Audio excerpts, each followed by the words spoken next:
योगी आदित्यनाथ एक ऐसा नाम जो उत्तर प्रदेश की जनता पर सिर चढ़कर बोल रहा है। एक ऐसा व्यक्तित्व जिसने उत्तर प्रदेश की राजनीति में तहलका मचा दिया। 2022 के यूपी विधानसभा चुनाव में ऐतिहासिक जीत दर्ज करते हुए योगी आदित्यनाथ ने पिछले 37 सालों का रिकॉर्ड भी तोड़ा, जिसमें कोई भी मुख्यमंत्री 2 बार से ज्यादा सीएम पद पर नहीं बैठा। अपने गोरखपुर शहर से चुनाव लड़ते हुए योगी जी ने 1,02,399 वोट हासिल किए और अपने सीएम चैप्टर 2 का आगाज किया।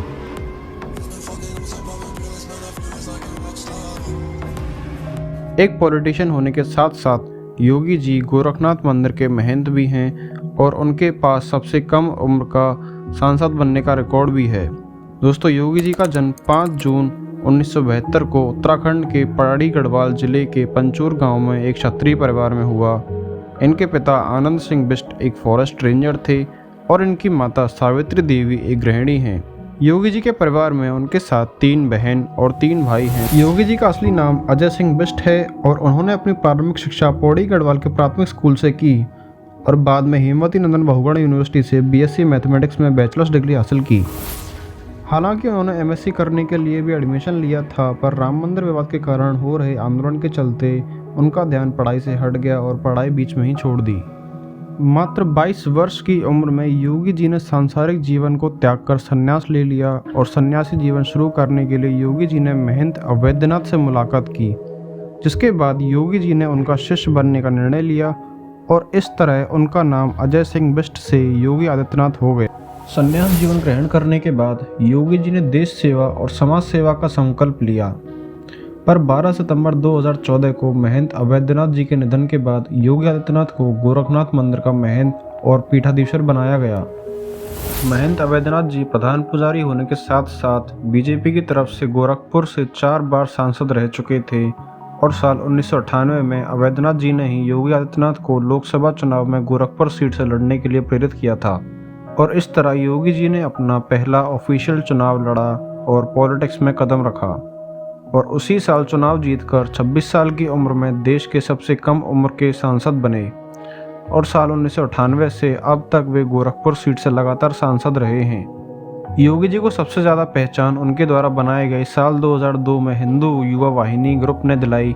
इसका उद्देश्य गौ माता की सेवा और हिंदू विरोधी गतिविधियों से लड़ने का था। साल 2007 में जब यूपी में मुलायम सिंह यादव की सरकार थी, तब राजनीतिक फायदे के लिए योगी जी को झूठे आरोप में फंसाकर जेल भेजने की कोशिश भी की गई और इसके विरोध में योगी जी इमोशनल होकर संसद में रो पड़े थे। लेकिन आज मुझे अपराधी बनाया जा रहा है महोदय, केवल राजनीतिक पूर्वाग्रह के तहत, केवल इसलिए क्योंकि मैंने वहां पर भ्रष्टाचार के मामले उजागर किए थे, क्योंकि मैंने भारत नेपाल की सीमा पर आईएसआई और राष्ट्र विरोधी गतिविधियों के खिलाफ आवाज उठाई थी और सदन में बराबर उसके खिलाफ सदन का ध्यान आकर्षित करता रहा। मैं वहां पर भूखमरी से हो रही मौतों के खिलाफ प्रशासनिक भ्रष्टाचार को उठाता रहा। इसलिए मेरे खिलाफ महोदय सारे के सारे मामले बनाए गए और बनाए जा रहे हैं। योगी जी के पॉलिटिकल करियर में सबसे बड़ा टर्निंग पॉइंट 2017 के यूपी विधानसभा चुनाव के वक्त आया, जब चुनाव से पहले गोरखनाथ मंदिर में हुई बीजेपी और आरएसएस की मीटिंग में यह निर्णय लिया गया कि 2017 में योगी आदित्यनाथ ही सीएम पद के उम्मीदवार होंगे और 2017 में चुनाव में बीजेपी ने पूर्ण बहुमत की सरकार बनाई और योगी आदित्यनाथ यूपी के पहली बार सीएम बने। मैं विधि द्वारा स्थापित भारत के संविधान के प्रति सच्ची श्रद्धा और निष्ठा रखूंगा। मुख्यमंत्री रहते हुए अगर हम योगी जी के कार्यों पर नज़र डालें तो योगी जी ने लगभग हर क्षेत्र में हर वर्ग के लिए काम किया है और कोरोना पैंडेमिक में भी हमने देखा है कि योगी जी ने प्रदेश की जनता के लिए बेहतर इलाज, स्वास्थ्य सेवाएं दिलाने का काम किया है और एक रिपोर्ट के अनुसार इस कोरोना काल में 56,000 करोड़ का निवेश भी यूपी में हुआ है। योगी आदित्यनाथ ने अपने कार्यकाल में लखनऊ में अटल बिहारी वाजपेयी मेडिकल यूनिवर्सिटी का निर्माण शुरू कराया, प्रदेश में 4,000 से भी ज़्यादा एम्बुलेंस सेवाएं दी और प्रदेश भर में 5 इंटरनेशनल एयरपोर्ट्स का निर्माण किया जा रहा और 340 किलोमीटर लंबे पूर्वांचल एक्सप्रेसवे का निर्माण भी योगी सरकार में हुआ।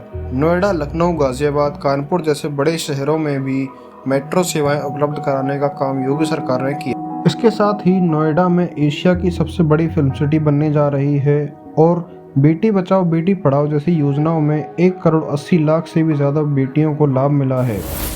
योगी सरकार के राज में बड़े बड़े माफियाओं और गुंडों पर बुलडोजर चला है, जिससे कानून व्यवस्था बेहतरीन रही है और करीब 1866 करोड़ की इलीगल संपत्ति जब्त की गई है। इसके साथ ही 1 लाख से ज़्यादा पुलिस कर्मियों की भर्ती भी योगी सरकार के राज में की गई है। योगी जी द्वारा कराए गए अनेक कार्यों से प्रदेश की जनता बेहद खुश है। हालांकि इनके विरोधी लगातार इन पर वार करते रहते हैं, सरकार पर आरोप लगाते रहे हैं, पर योगी जी अपनी बुलंद आवाज़, मजबूत इच्छा शक्ति और तीखे भाषणों से अपने विरोधियों का जवाब देने में माहिर हैं। एक गर्मी जो अभी किराना में और मुजफ्फरनगर में कुछ जगह दिखाई दे रही ना, ये सब शांत हो जाएगी इसके बाद,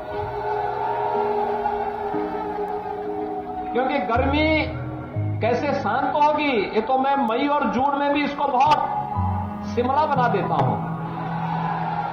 2022 के चुनाव के नतीजे आने से साफ है कि यूपी की जनता योगी 2.0 के नेतृत्व के लिए फिर से तैयार है। तो दोस्तों, आपकी क्या राय है योगी सरकार के बारे में और इस वीडियो के बारे में कमेंट में ज़रूर बताएं। और अगर ये वीडियो आपको अच्छी लगी हो तो वीडियो को लाइक करें और अपने दोस्तों के साथ शेयर करें और इस चैनल को भी सब्सक्राइब करें।